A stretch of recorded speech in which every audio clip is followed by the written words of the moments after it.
ચાલો આજે હું તમને એક મસ્ત મજાની વાર્તા કહું, એક એવા ગામની વાર્તા જેણે વૃક્ષો અને વરસાદ વચ્ચેનું એક મોટું રહસ્ય શોધી કાઢ્યું.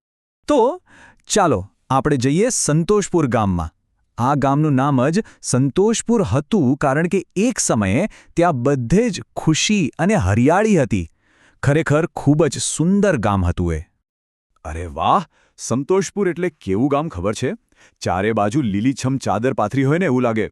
તળાવ અને કૂવા તો છલ્લોછલ પાણીથી ભરેલા, અને ઝાડ પર એટલા બધા રંગબેરંગી ફૂલો અને ફળો કે જોતા જ રહી જઈએ. આખું ગામ છે ને પક્ષીઓના ગીતો અને બાળકોના હસવાથી ગુંજતું રહેતું. પણ પછી જાણો છો શું થયું? એક વર્ષે સૂરજ જાણે ગુસ્સે થઈ ગયો હોય ને એટલો બધો તપ્યો. ધીમે ધીમે તળાવ સુકાઈ ગયા, કૂવામાં પાણી રહ્યું નહીં, અને પેલું હસતું રમતું લીલુંછમ ગામ સાવ ઉદાસ અને ભૂખરું થઈ ગયું. જ્યાં જુઓ ત્યાં બસ સૂકી તિરાડ પડેલી જમીન, ઝાડ પરથી પાંદડા ખરી ગયા, જાણે બધી જ ખુશી જતી રહી હોય એવું લાગતું હતું. હવે ગામના લોકો તો ચિંતામાં પડી ગયા. શું કરીશું એમ વિચારીને બધા ભેગા થયા. અને ત્યારે છે ને બે ભાઈબંધ હતા, છગન અને મગન. એમની પાસે તો એવા ગજબના રમૂજી આઈડિયા હતા ને કે શું વાત કરું.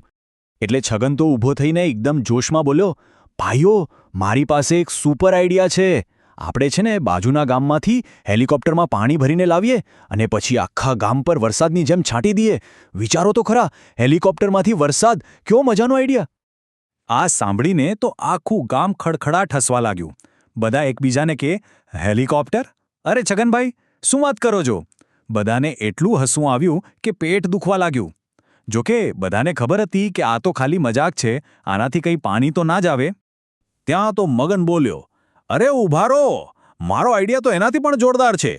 આપણે બધા પાણીની ડોલ ભરીને લાવીશું અને પછી પોતપોતાના ઘરના છાપરા પર ચડીને નીચે ફેંકીશું. થઈ ગયો ને વરસાદ. આ સાંભળીને તો લોકો ઓર હસવા લાગ્યા. આવા રમૂજી વિચારોથી ભવે સમસ્યાનો ઉકેલ ન મળ્યો, પણ બધાને મુશ્કેલીના સમયમાં સાથે હસવાનો મોકો જરૂર મળ્યો. પણ પછી એ ભીડમાંથી એક નાનકડો પણ ખૂબ જ સમજદાર છોકરો આગળ આવ્યો.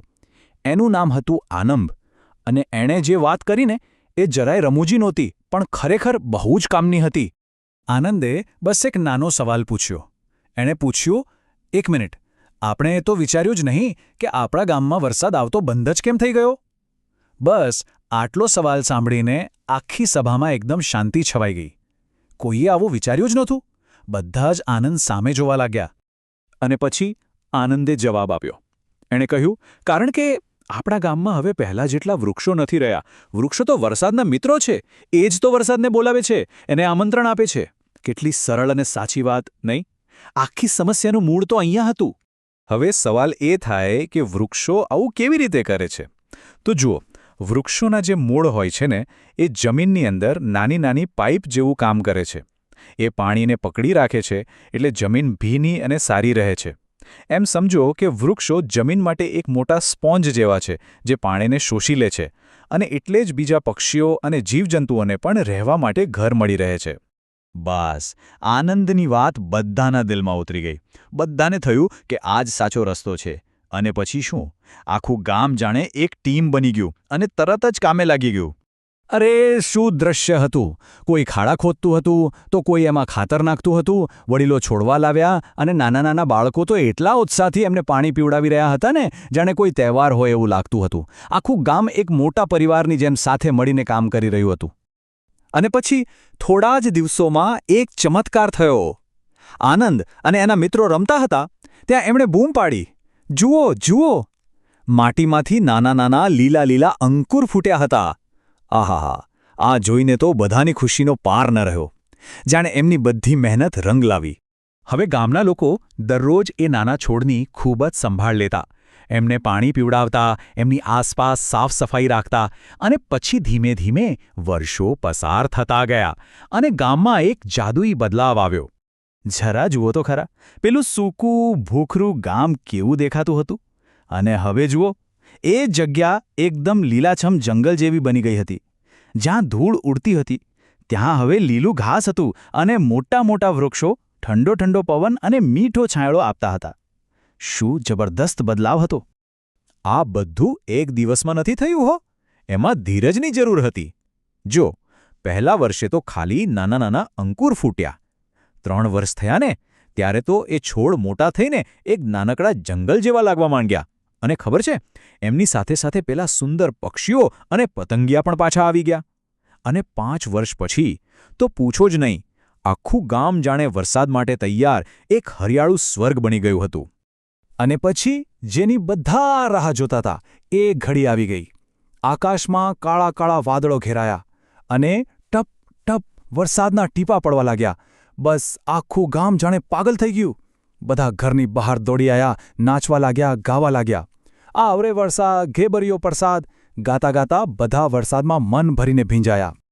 તો જોયું, સંતોષપુરની આ વાર્તા આપણને શીખવે છે કે આપણામાંથી દરેક જણ, નાના બાળકો પણ આપણી ધરતી માટે, પ્રકૃતિ માટે એક હીરો બની શકે છે.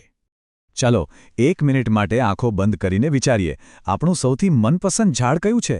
જરા યાદ કરો, એ કેવું દેખાય છે? શું એ મોટો વડલો છે જેની વડવાઈ પર હિંચકા ખાવાની મજા આવે? કે પછી મીઠી મીઠી કેરી આપતો આંબો છે, એના છાંયડા નીચે બેસીએ તો કેવું સરસ લાગે નહીં? જેમ સંતોષપુરના બાળકો એમના નવા નવા ઝાડને પ્રેમ કરતા હતા ને, બસ એ જ રીતે આપણે પણ આપણી આસપાસના વૃક્ષોને પ્રેમ કરી શકીએ છીએ. કેવી રીતે? આપણે એમના સુંદર ચિત્રો દોરી શકીએ, એમને પાણી પીવડાવી શકીએ અને એમના વિશે નવી નવી વાતો જાણી શકીએ. જો પ્રકૃતિને મદદ કરવીને એ બહુ અઘરું નથી. 3 સાવ સહેલી રીતો બતાવું. પહેલું, આપણા ઘરના બગીચામાં કે પાર્કમાં કોઈ છોડને પાણી પીવડાવવામાં મદદ કરવી.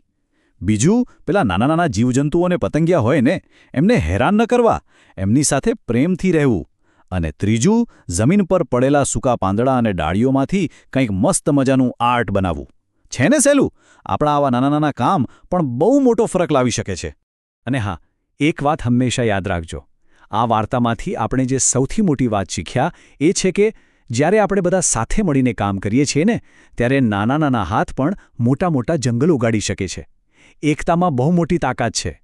તો હવે તમે મને કહો, તમારી કલ્પનામાં આખી દુનિયાનું સૌથી અદ્ભુત, સૌથી જાદુઈ વૃક્ષ કેવું દેખાશે?